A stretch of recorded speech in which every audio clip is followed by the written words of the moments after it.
Welcome to our YouTube channel education world. आज हम करेंगे जनरल साइंस के 10 मोस्ट इम्पोर्टेंट क्वेश्चंस।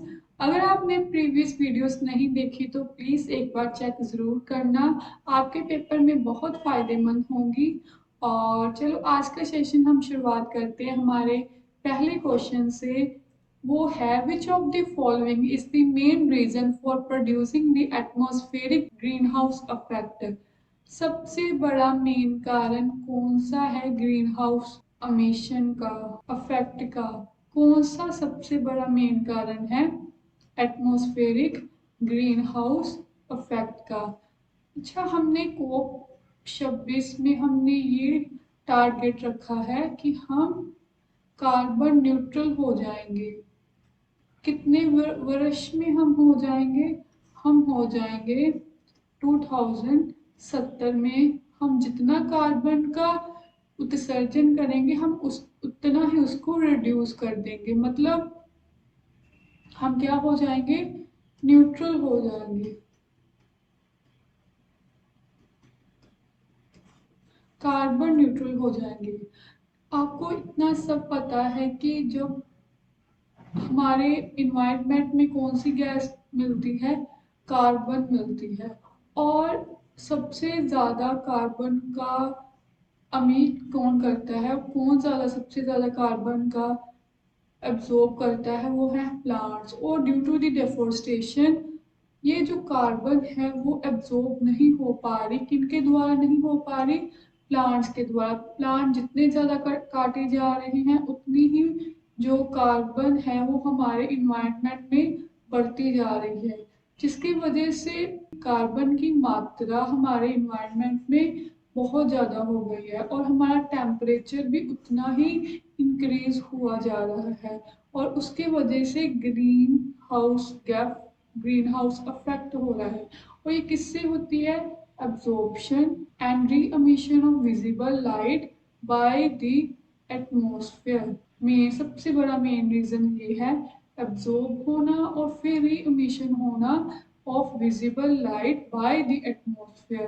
तो हमारा नेक्स्ट क्वेश्चन है the salinization can be defined as. क्या बोलते हैं सेलेनाइजेशन को?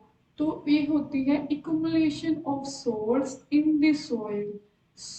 मिट्टी में सॉइल की मिलावट को, उनकी एक्युमुलेशन को बोला जाता है सेलिनाइजेशन। और हम वर्ल्ड सॉइल डे कब मनाते हैं?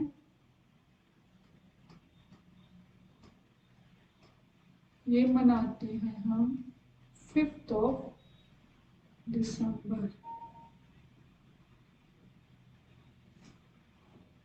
हमारा नेक्स्ट क्वेश्चन है the main reason for the blueness of the sky is. ऐसे क्वेश्चंस हमेशा पेपर में आते हैं कि स्काई का ब्लू रंग किसके द्वारा है? तो याद रखना मोस्ट इम्पोर्टेंट क्वेश्चन है, ये है due to the scattering of sunlight by air molecules. Due to this scattering of sunlight by air molecules। इतना पता है कि हमारे क्लाउड्स में क्या पाए जाते हैं?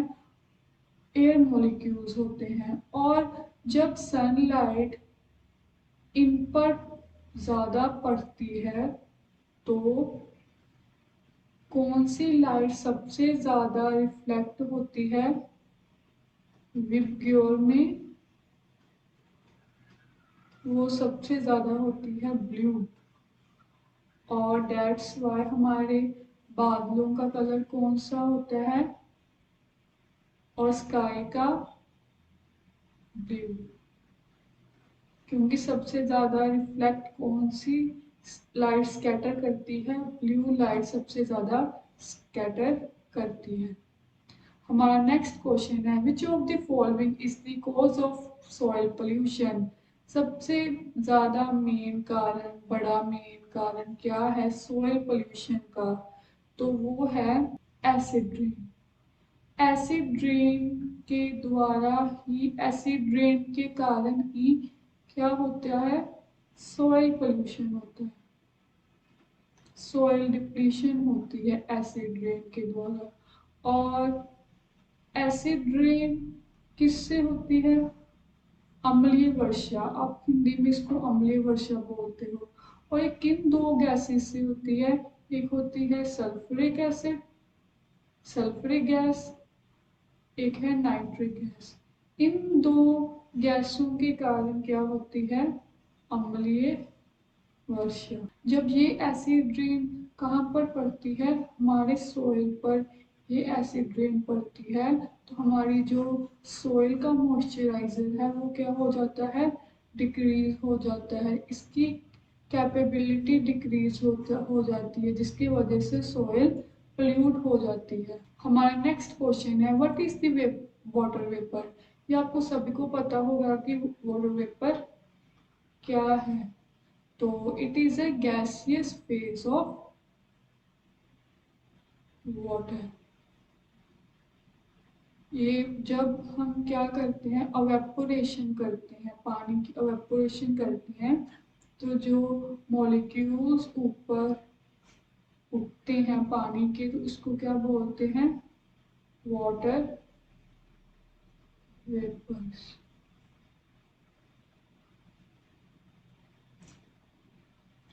हमारा नेक्स्ट क्वेश्चन है, which of the following is the cause of melanoma skin cancer? सबसे इंपॉर्टेंट क्वेश्चन। सबसे पहले तो इतना याद रखना कि मेलानोनिया क्या होता है। तो मेलानोनिया होता है स्किन कैंसर। और ये सभी को पता होगा कि स्किन कैंसर किसकी वजह से होगी? Ozone layer. ये हमें सभी को पता है कि ओजोन लेयर हमारे इन्वायरमेंट में एक लेयर की तरह पाई जाती है, जो हमें किससे बचाती है? हमें यूवी रेज से बचाती है। हमारे तक कौन सी रेज नहीं आने देती? यूवी रेज नहीं आने देती। अल्ट्रा वायलेट रेज इसको आप बोलते हैं।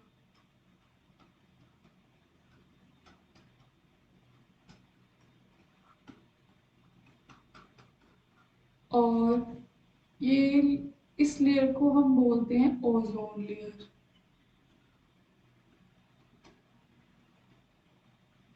और हमारे इन्वायरमेंट की इतनी ज़्यादा पोल्यूशन होने के कारण ये क्या हो रही है?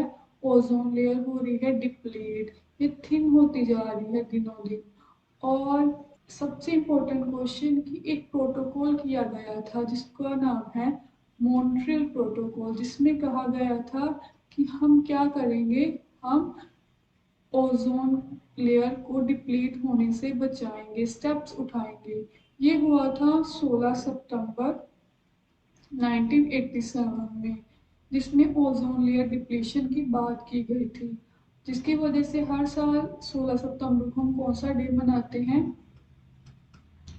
ओजोन लेयर डे मनाते हैं। और मॉन्ट्रियल कहाँ है? मॉन्ट्रियल है कनाडा में। और स्किन कैंसर किससे होगी? अगर हम ये यूवी रेस हमारे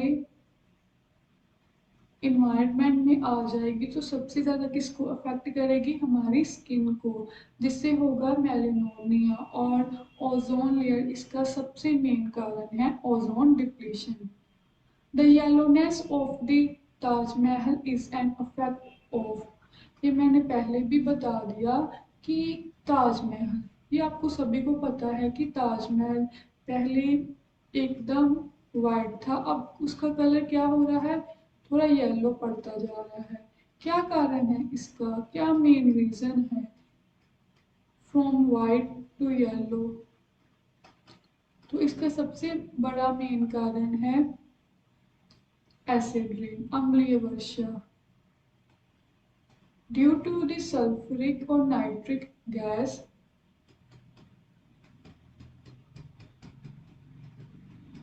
ओजोन लेयर एसिड रेन के कारण ताजमहल का कलर क्या हो रहा है? येलो येलो हो रहा है दिनों दिन। हमारा नेक्स्ट क्वेश्चन है, the part of the plant that evaporates water is, plant का कौन सा हिस्सा है जो क्या करता है? पानी को एवेपोरेट करता है। ये सभी को पता है, तो ये है स्टोमेटा।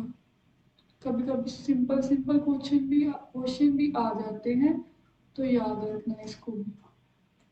हमारा नेक्स्ट क्वेश्चन है, at what time of the day relative humidity in the environment is at minimum.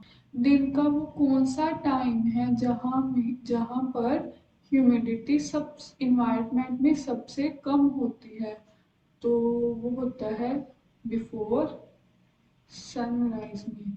अच्छा, एक इक्विनेक्स का ज्योग्राफी में बहुत इंपॉर्टेंट है। इक्विनेक्स क्या है? इक्विनेक्स इक्विनेक्स होता है जब वो दिन जहाँ पर दिन भी 12 घंटे का हो